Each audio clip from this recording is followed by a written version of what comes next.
Happy New Year, everybody. Brand new year, except we're not finished with 2019 just yet until you file your taxes. And that's what these tips are about today. Now, if you closed a loan with me last year, you're going to get in the mail your closing statement, and you need that for your tax guy. Now, since I'm not an expert, today we're going to go see Rod Kautz at Seaside Resources, and he has our tips for today. Hey JP, thanks for reaching out, giving me a chance to share some tips for 2019 for those tax returns and as we head into 2020. I think for our taxpayers, we're looking at mortgage interest. There's some questions about mortgage interest and property taxes from a mortgage interest perspective. There's been limits placed on what you can write off on a mortgage beginning in 2018 through 2025. And that's affecting new loans that are originating after 2017. There's also questions about equity debt and whether you can write off equity debt. And equity debt has been limited on the federal return, but in both cases, on the mortgage debt and the equity debt, you can still write them off on the California return, but the old limitations apply. Property taxes, there's this term called SALT that's come into play. And SALT is about state and local taxes and what you can deduct on the return. And those have been limited to $10,000 on the federal return, but they're not limited on the California return. From a business perspective, you can still write those taxes off. Same is true for interest.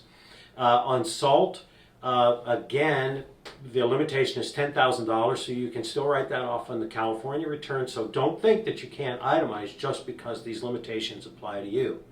Airbnb is another issue that the government keeps looking at.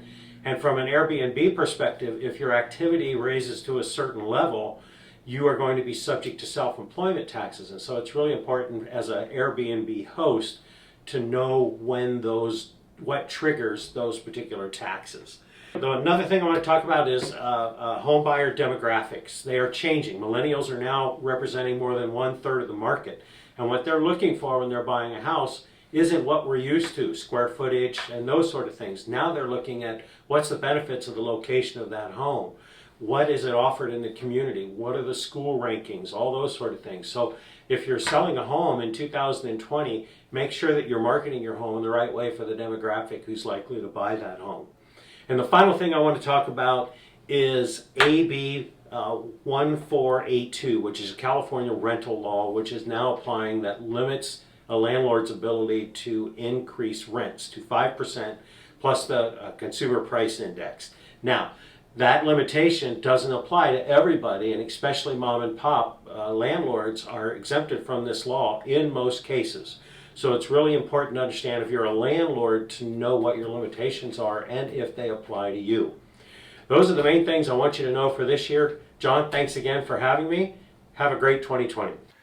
Thanks, Rod, for those timely tips. I hope they were helpful. If you need Rod, here's his phone number. If you're thinking of refinancing or purchasing this year, or you know somebody who is, I'm very easy to reach. Just pick up the phone and give me a call. Thanks for watching.